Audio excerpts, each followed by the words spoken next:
Okay, so we got the touch hooked up and we're back at the main screen. And you can see right away that everything looks pretty familiar. Nothing's really too different other than a facelift of, how the screen looks.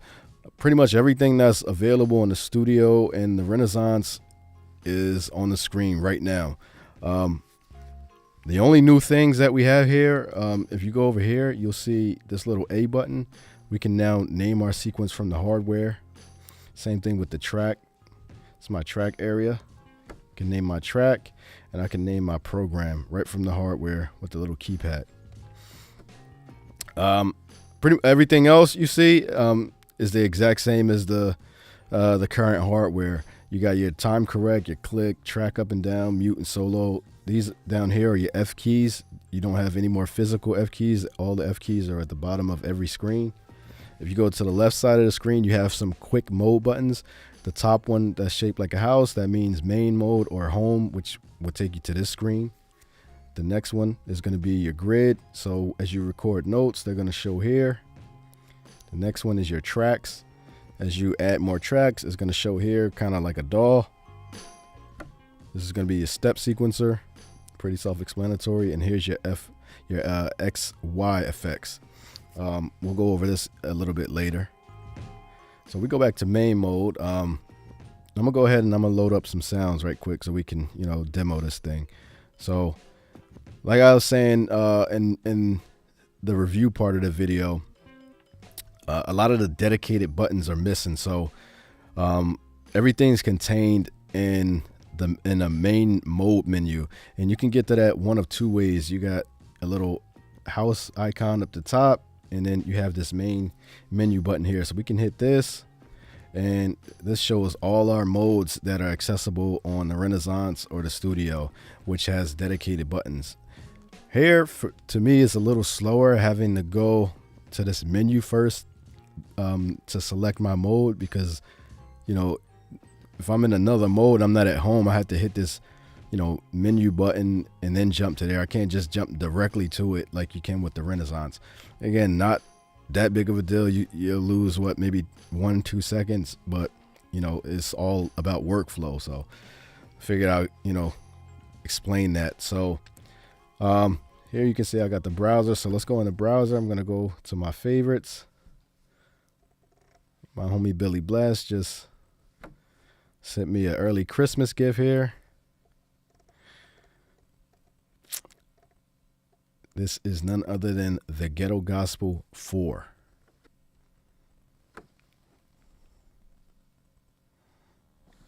All right, so we got the sounds loaded up. Got some kicks, snares, hi-hats, percussions, shakers, loops, some samples,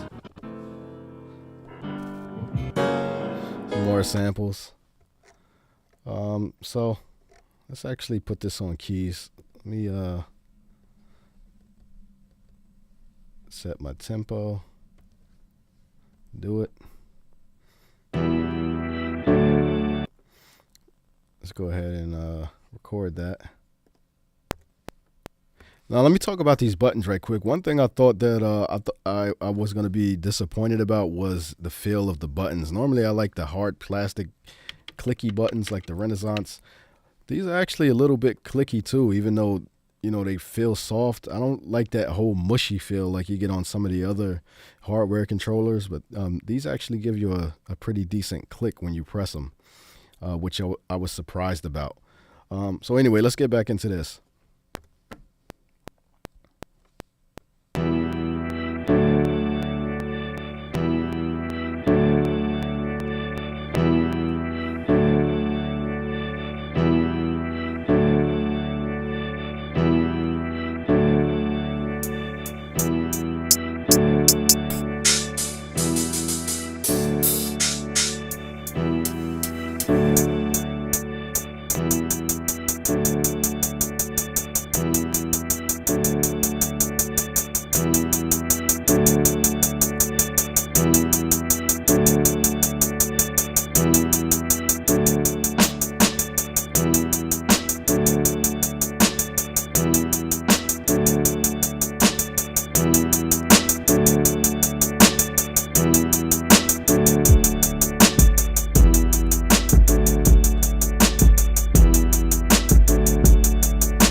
kick.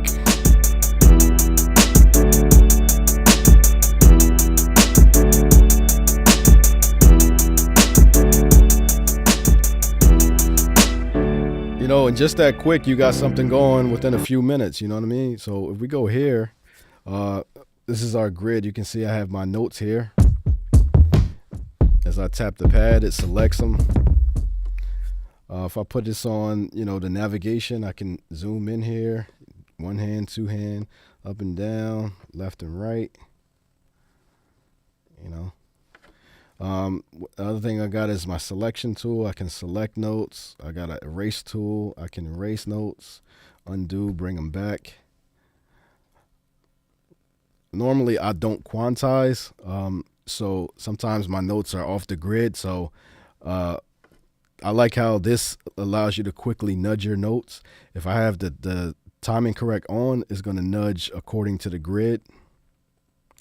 If I hold don't snap, it's going to nudge free of the grid. Let's undo that.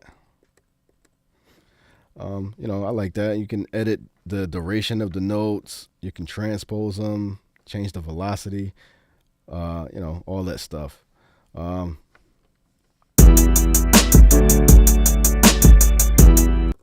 So let's check out the sample edit. Let me just pick a sound here. Some random sound. I got some transients. All right, let's check this one out.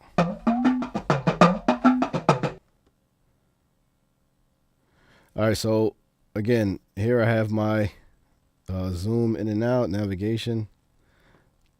It's a little laggy. It's not too bad. It's a little less responsive than I would like, but you know, it can be improved later.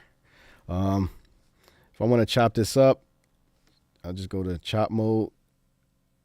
I can hit my little pencil and I can come in here and just add a bunch of slices.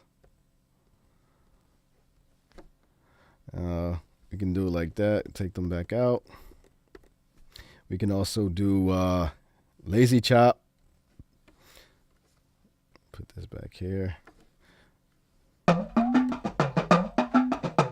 You know, just like with the Renaissance, and then I can come in, I can, you know, fine tune them, put my zoom in, get back in there.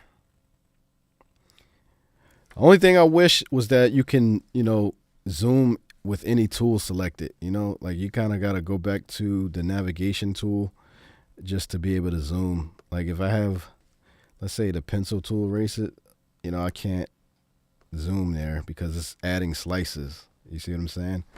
Other than that, the sample edit is pretty much the same. One of the good things I like that they added was the samples list, which is something that's familiar to every classic MPC. I severely missed this in the Renaissance. I'm glad it's back now. Everything else is the same. You hold shift, is going to give you your different F keys. Let's go back to main mode. Let me load up an instrument right quick. Let's go to a new track. Let's put it on a plug-in. Let's pick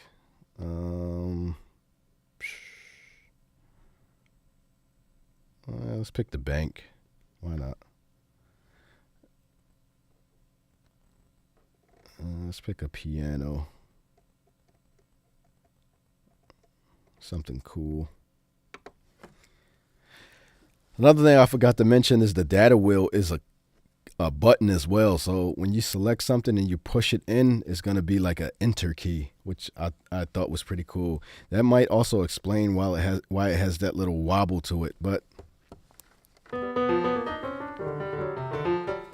all right, so we go back to our menu. Let's check out pad perform mode.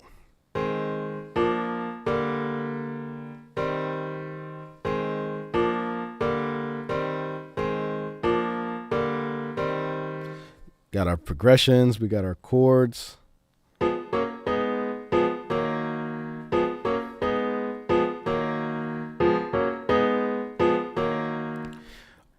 You can do that from the pads.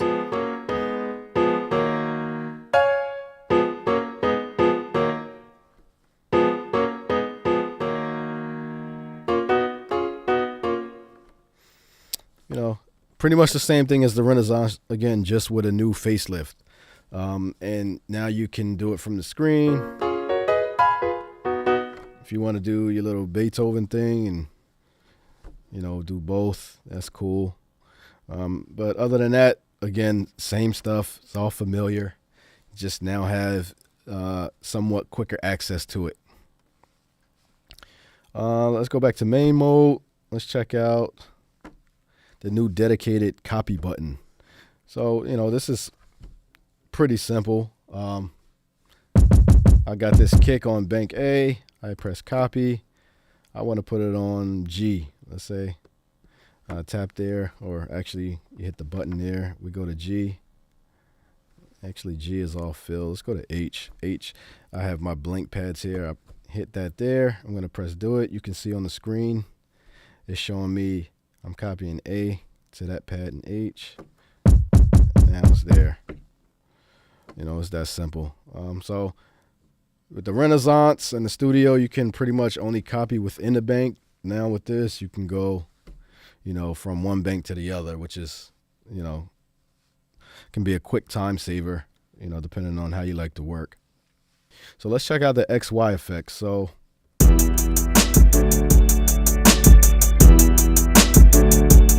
I go here, XY, it's gonna ask me to insert it. I'm just gonna insert it. Setup here has all your different effect types. You can choose from them here. I'll just leave it on the basic one, but pretty much all you do is just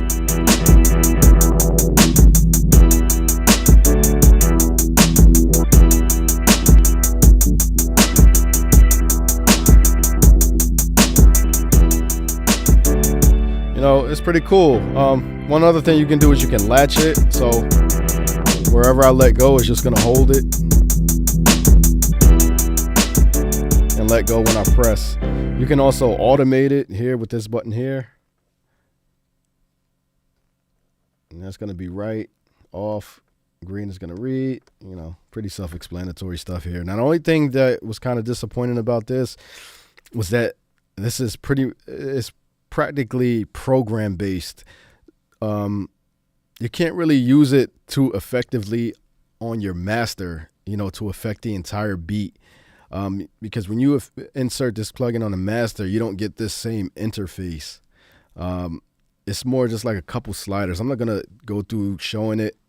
If you get it, you can do it yourself, but it's not as intuitive as this. So let's say you got some VSTs going, you got some drum tracks going, and you want to do the XY effects to your entire beat. You have to resample your VSTs, chop them up, and then sequence them in the same program with all your all your drums in order to be able to affect the entire beat. So, you know, that was kind of a bit of an upset, because I was kind of looking forward to being able to quickly do this to the entire beat. But again, that's probably something that can be fixed in a later software update. I'm sure it will be, because I'm sure everybody's going to complain about that. Last thing I want to show you is in main mode, right? You have this sneaky little area over here. Hit this arrow. That's going to bring over some extra faders.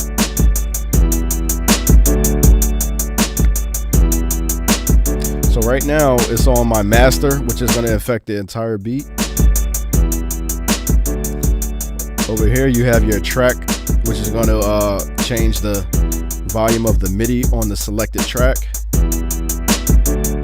Here I have my program. This is going to change the volume of every sound in the program.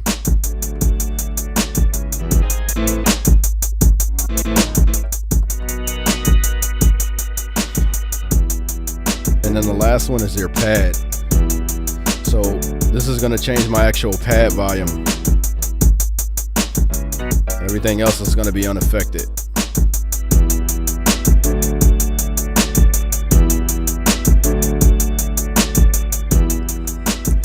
You have your little zoom there. You can bring it up a little bigger. This makes it a little more accurate as well. But you know, that's pretty much all I have. Again, make sure you check out Ghetto Gospel 4 by Billy Blast. Is dope, you know. A lot of sounds he stole from Grandma Blast. You're gonna want to get your hands on them. MPC Touch, you know, I think it's pretty cool. There's a place in the market for it. If you're in the Renaissance, again, you're probably not gonna want to switch to this, because I personally like having the dedicated buttons, but this will be cool for me to travel with, or to, you know, chill in my living room with or whatever. But I don't really see it as taking place of my main workstation. So I encourage you guys to go out to Guitar Center, or, you know, or wherever they have them on demo, try them out, you know, and see if you like it. I think for the most part, people are going to like this. I personally like it. So I'm looking forward to seeing you guys' videos. I'm going to be coming out with some tutorials for it. Look out for more videos. Make sure you check out MPCMasters.com. Check out AkaiProMPC.com. And peace, man.